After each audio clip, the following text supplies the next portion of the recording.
Kay ang word nga Santo Niño, Spanish word na Santo means balaan, Niño means bata. So, pero ang Santo Niño, ang balaan nga bata. Ako daghan kay ng tanaw na itong history sa ining kaluwas to. Grabe! Why mahimong dili Katoliko kung kabalo lang sa ato ang gitawag og pagtuo. Ang point nato din mga nanay, kinahanglan tang ma-inform mahitungod sa atong pagtuo. Nga naman, kay lisod kaayo nga Katoliko lang ta sa ngalan, pero dili ta Katoliko sa atong pagtuo.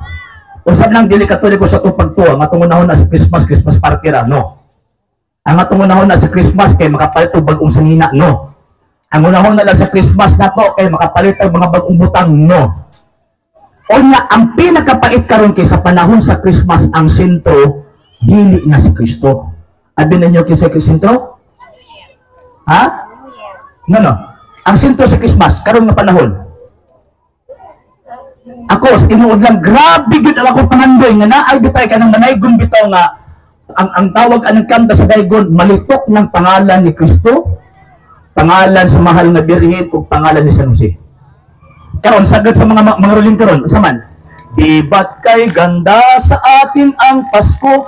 Ang focus ang tao. Man-centered na ang celebration sa Christmas karon. Mao ni paborito si Hawa.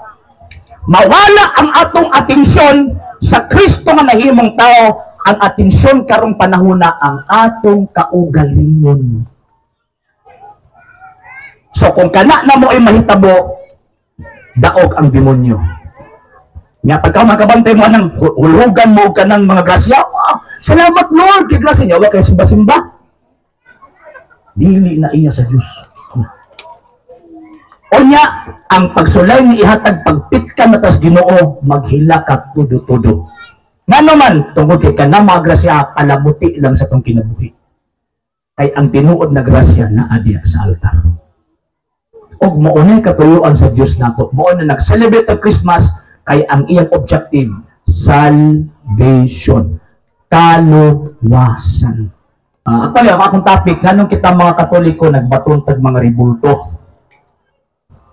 Libog man sila na nga, niya pagkahuman sila nga, Diyos lagi na, pero ingon sa Diyos daw, ya, ang Biblia nagsulti, pag Diyos, giilan ni mo na nga Diyos. Yawa ka mag-ila ng mga ribulto nga Diyos. Nabi Katolikong mingon nga, amahan na mo, may pilit ka na larawan? Na ba? Na wala? Wala. Nga naman, kato pag-ampo, amahan na mo, nakasalangit, wala, amahan na mo, dili kay pilit ka na sa larawan. Diba? Sabot pasabot, dili na, Diyos.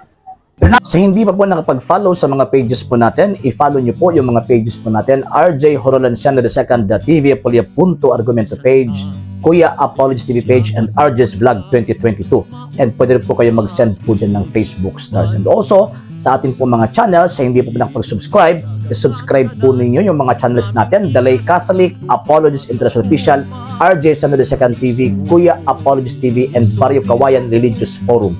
And pwede rin po kayo mag-send po dyan ng super sticker, super chats, and super thanks. And maraming salamat po sa mga kapatid at mga Katoliko na ulis pong tumutulong sa programa po natin. Maraming salamat po. Nang dahil po sa tulong at suporta po ninyo, ang programa po ito, until now, andito pa rin po sa social media. And until now din po, nangangailangan pa rin po tayo sa tulong at suporta po ninyo dahil wala po kami magagawa rito mga sir, mga ma'am, kung wala po yung tulong at suporta po ninyo. Sa gusto pong tumulong, sa gusto pong sumuporta, pwede po ninyong ipadala ang tulong at suporta po ninyo sa pamamagitan po ng ating mga account numbers dyan po sa ating pong screen. And pwede nyo po kaming i-message sa ating pong page kung via remittance po yung papadala po ninyo. Maraming salamat po in advance.